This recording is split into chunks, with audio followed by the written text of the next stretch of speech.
All right, so before I start off this session, episode, podcast, YouTube, whatever we want to call it, I want to give credit to my client Ali. Ali is one of my clients, and he is always, I'm gonna say, at me, poking me, pushing me forward to say, share more of your story, share more of your story, share more of your story. So Ali, this is for you.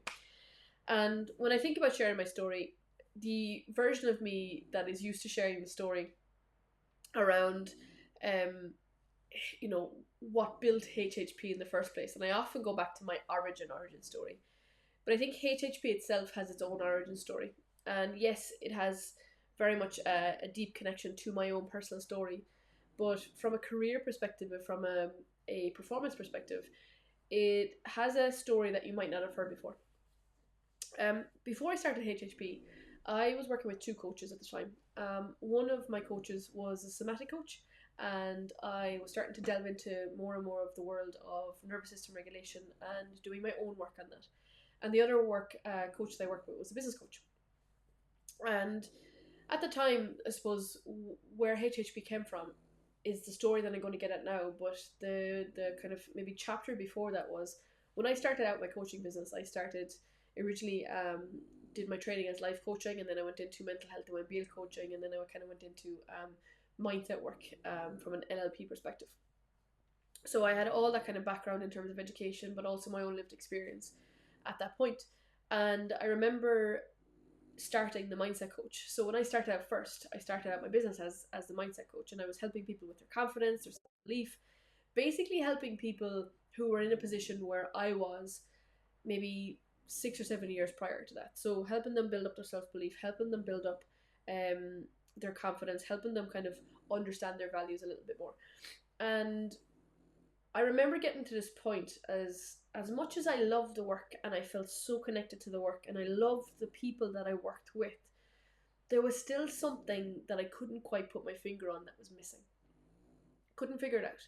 And it was creating this friction, right, between what I was doing and what I loved doing versus almost like this unknown of what I needed to be doing more of, but I hadn't a clue what that was yet. But in between all that was this kind of emotional experience within that. So there were weeks where I felt absolutely class and I was like, oh, I could do this forever. And then there was weeks where I was like, no, something is missing and I don't know what it is yet. So one of the reasons why I leaned into more of the somatic work was my own journey at the time was kind of like calling me towards understanding my nervous system more, understanding my body more, maybe coming out of my head as much as I possibly could and back into my body as much as I possibly could as well. And when I started working with my coach Kate, very much we were working around clarity. That clarity is what I wanted, right? And it was almost like I could feel every time I went to seek that clarity, there was this heaviness that sat just here on my chest. And then it kind of came into here in my throat because it's like I knew the answer, but I couldn't get access to it or I couldn't kind of gain it because for some reason it seemed frozen. That every time I went to access it, I felt blocked. And we were very much working on that together. And I remember a particular time coming off, going onto one of our calls together, and I went onto the call and I was feeling really like the only way I could describe it was feeling just a bit meh, like just a bit flat and just a bit like, I won't say numb, but just like flat and just a bit like, ah, fuck. I don't know. Couldn't even tell you how I could have described that feeling, even now. And she picked up on that. And she said, how are you feeling today? I was like, yeah, I'm okay. Like, because I was, and everything was going great. And she's like, well, how are you really? And I was like, the only word that I can use to describe how I'm feeling right now is a bit of meh, right? And we dove into that. And very quickly, what we realized is through some of the somatic work that I did, and by checking in with my body and learning to understand how I was feeling and kind of regulate how I was feeling, what I started to notice was I was doing the same thing every single day. Even though it was something that I loved, there was no change in my routine. And slowly, what had happened is I just became monotonous, right? And there was no space first and foremost. There was no fun, secondly, and there was no excitement anymore. Everything became same. And for the first time in a long time, I felt like, finally, someone sees me and there's words to this, right? Because everything on paper is great, right? But then that was the thing that was missing. It's excitement and fun and space. So at that time, she said to me, if you could do anything right now, what would you do within your business? And I was like, oh, I would ever so slightly kill off some of the online work that I'm doing and actually bring it more into the human, like real life face to face. And at the time, what I did was I reimagined. I went onto the group call straight after that, and I reimagined my business a little bit and gave myself permission to be like, okay, instead of doing all these online calls, why don't we meet up in person and like have an adventure day and get to know each other? And that's exactly what we did. But funnily enough, at the time, it was also what my clients needed as well. But I was standing in my own way of giving myself permission, which is when I could feel it in here, but I went to express it. It happened here because I just was like, nope, because of the expectation, what will people think, and they're signing up for one thing, and now I'm kind of changing it up. And I had all this kind of pressure and expectation on me that I didn't make those moves. So, i.e., I wasn't listening to my intuition. The second I made that decision to carve out more fun, both for myself and for my clients, to carve out more space, both for myself and my clients, things started to shift, right? They needed it as much as I did. And as I started to do that more and more and start to create a little bit more space and started to create a little bit more fun within my own personal life, my creativity started to come back and my innovation started to come back and my ideas started to come back and I started to feel more like myself again. And what happened as a spin-off and a reality, as a byproduct of all of that reality, is that I started to get more and more clear on what I actually wanted. Because now I had the space to actually think about it. Now I actually had the space to feel into it. And now I had given my nervous system a new experience of what things could feel like, that I actually wanted to carve out more of that. I wanted more fun. I wanted more excitement. I wanted more ease. So when we went into that process, we started looking and she started asking me loads of questions. And I'll never forget the moment as long as I live, because it was almost like this gut punch of like a fuck yes, right? We were talking about, like, I suppose me claiming the high performance space, and I was like, all I can see is so many high performers like burning out, and the thing that's missing is the human element. Like, nobody seems to be talking about the human. Nobody seems to be paying attention to the human. Nobody seems to be X, Y, and Z. And she's like, oh, so it's like high performance, but holistic. And as soon as she said that sentence, and I will credit her as long as I live, Kate O'Dwyer, you're an absolute saint, an absolute legend, and I love you to pieces. It was like something landed in my soul of like, yeah, that's it. Right? And I still to this day, you can probably see the my difference in my smile and how I'm kind of like holding myself now, because I still to this day can actually feel that of like, yeah, that's it. And that's exactly what I said back to her. That's exactly it. That's it. And Holistic Eye Performance was born from there. So I think that was like maybe about 2 months before I fully kind of leaned into it. But straight away I was like, that is it. That is the evolution, right? Now, at that time, right, as much as fun was missing and as much as excitement was missing, the other thing that was actually happening in my own business as well as was the more I was doing the work on myself and with myself, the more I was evolving as a human, as a person. But what I wasn't doing was bringing my business with me. So I was starting to get more into like the performance space. I was starting to kind of maybe speak more about my potential. I was less maybe associated with things like fear and doubt, and what was happening was the topics that I was helping people on were creating a misalignment for me, right? And the thing that I put that down to is, as I evolved and as I grew, I didn't take my business with me. So there became this kind of in the topics that I was speaking about, they became this kind of like distance, right? So what I needed to do now is I knew exactly what I needed to do. I needed to bring my business with me, right? So started talking about, instead of mindset and mental well-being, I started talking about mental performance and mental fitness and going from good to great, instead of like, here's where we take you from maybe no confidence to some confidence. And that meant me giving myself permission in a whole new way. And as soon as I started to build that, right, I remember being so excited, so clear, just everything was right in front of me. I was like, I know exactly what to do. It was like, just get out of my way and let me do it. And thankfully I had the space, but I remember bringing it to my business mentor at the time.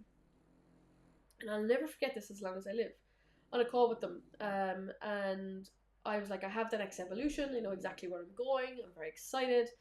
And they didn't really ask me, okay, how did this come about? Where did you find the clarity? What's been happening? Like, they didn't ask me the why beneath it. They just asked me like, okay, well, what is it? And I said, I want to rebrand the mindset coach, and I wanted to become holistic high performance. And I remember watching their face just go, I could see it, I could feel it. And I was like, give the kind of reason why, and was sharing what I wanted to do and the change I wanted to make in the industry. And the only thing that they could say back to me, without asking me any other questions, without getting to know me on a deeper level in terms of like the reason, they said the only thing that I would suggest to you right now is that you remove the word holistic. And I'll never forget it, because that excitement and that clarity went from 100% just fully locked in and fully focused to straight away back down to, made me question everything, right? And the reason I share that is because sometimes we might find ourselves in opposing camps. We might be doing work over here around our inner work, our personal work, and we're starting to shift up beliefs. And then we find ourselves in environments that almost reaffirm the very thing that we're trying to change in terms of the belief system, right? And the conditioning that we've had.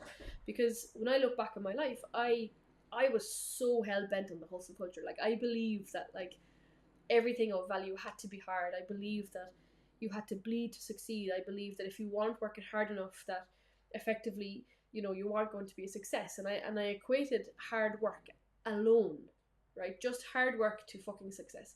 And I almost bought into all these beliefs, like around the first one that comes to mind is like, if you're standing still, you're going backwards. Like, I believed all that.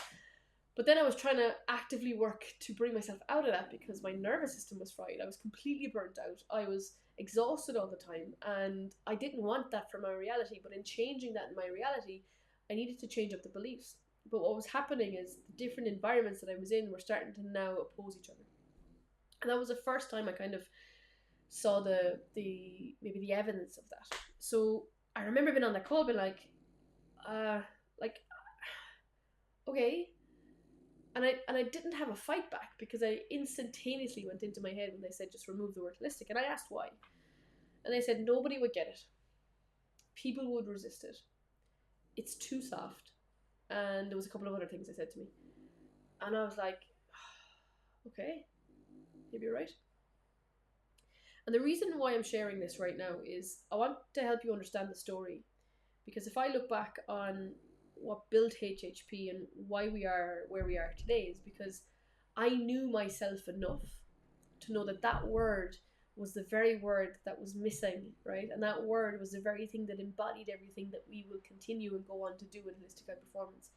And I faced this such a back and forth in this mental ping pong of like, but I really know, I know what it stands for, I know what's behind it, but then somebody over here keeps telling me to remove it.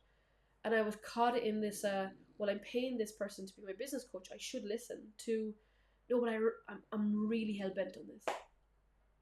And I found myself in that dance, and it delayed me for a long time. And then I decided to listen to myself. I listened to my values, I listened to the impact I wanted to make, and I listened to change I wanted to make in the industry. And I couldn't remove that word, because holistic to me is human.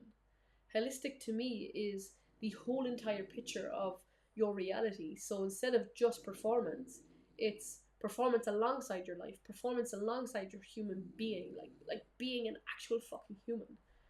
And it stood, that word is like the thing that is the thing that stands for everything that we do, right?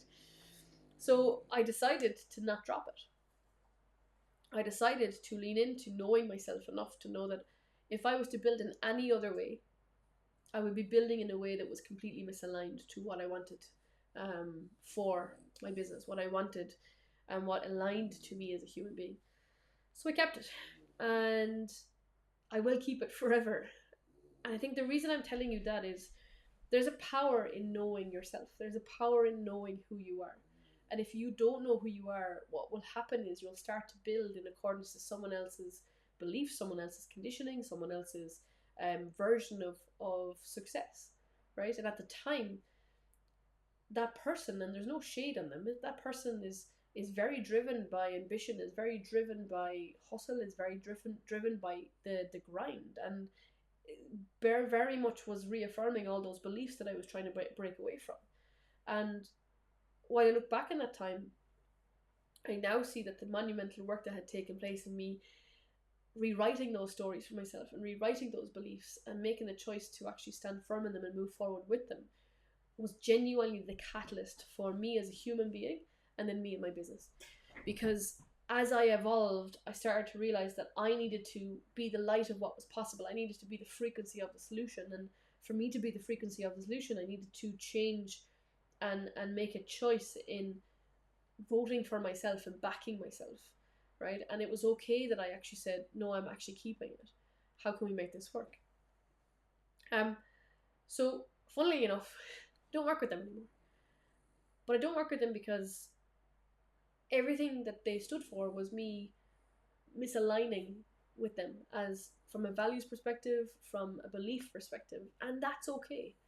But the reason I share that is because there's a power in knowing yourself, and everything that you work hard to try and rewrite, you need to understand where certain environments and certain people can actually be reinforcing the very thing that you're trying to break away from. And I genuinely look back now and think HHP probably wouldn't have existed if I didn't know myself. HHP wouldn't exist, potentially, if I didn't know my values and didn't have that clarity of my vision and how I wanted to help. So if you're listening to this, you're like, fuck, this has made a lot of sense. This has resonated with kind of where I'm at. This has kind of explained the mental tug of war that I might be in at the moment, because I'm very drawn to maybe this side over here, but I'm also being pulled back by this side over here. That's a really hard space to be in. And if you're in that space, I need you to ask yourself this very one question of like, what do I actually want, right? What kind of life do I want to live? How do I want to feel on a daily basis? Do I want success with burnout, or do I want success with my life? Do I want success at the cost of me, or do I want success because of me? And I think the difference between the two is a belief system, it's an operating system, and it's how you approach moving forward. And what that will do is it will give you a new filtering system, because when you know your values, when you know what you stand for, and when you know what you're building towards, there's going to come a time where you're going to need to choose that this environment no longer actually supports that. This environment is actually creating friction for that. Every time I step back into this environment here, I'm been maybe pulled back into an old belief system that I'm working really hard to pull away from. And you need to take ownership of that, because it's like that will come at a loss potentially. But it comes at a loss of an environment and people in it, but it won't come at the cost of yourself. And I think that was the shift for me, is as much as it came at a loss, I didn't lose myself in that process. I gained myself in a whole entirely new way. So the reminder here is to, when you know your values, when you know what you stand for, when you know who you are as a person, it is the greatest filtering system for decisions that you need to make, for spaces that you need to be in or not. And it will never let you down so long as you know that you can trust it. And building up that trust is about understanding that actually it's always been there, it's always been talking to me, it's always been guiding me. Maybe you've been in a space where you haven't been listening to it like I was, but when you learn to listen to it and make decisions, they won't always be easy decisions, but there'll be decisions that will always guide you more back to you, to feel more like who you are, to actually give you a more clearer path to success. So in all of this, if anybody tells you something that you should or shouldn't do within your business and you don't agree with it, that's okay, right? You want to be someone who thinks for themselves, you want to be someone who makes decisions for themselves, and you get to challenge the status quo, you get to challenge what someone is saying to you, even if it is someone that you're working with. And that is actually a really healthy thing, right? Because you know yourself at a core level. If you're watching this and you're like, oh, but I actually don't know myself, I don't know my values, I don't know what I stand for, I'm only just beginning that process, I've actually created what I call the complete system upgrade, and it helps you with your identity and your belief system. It helps you with your values and setting them in place for yourself, and it helps you with understanding your mental and emotional landscape so you can actually master it for success. It is €99, and it is in the link below if you would like to go and purchase it. And the idea here is to help guide you towards knowing yourself on a deeper level, so it can be the filter for you as you move forward. I hope this part of my story has resonated with you. I hope it gives you more context as to maybe what I actually had to fight for on a personal level to get me to where I am in terms of what I'm building on a business level, because both of them are always connected, right? And for me, it was came down to me giving myself permission to know that actually I wanted to be a different way. I wanted to be a different light. I wanted to be a different voice in the industry that um that really stood by the human, that really had care for the human behind it all. And that to me, you ask me what holistic means in high performance, it's that. So no, I'll never change that, and I'm glad I never did. And I hope you are too. All right, see you soon.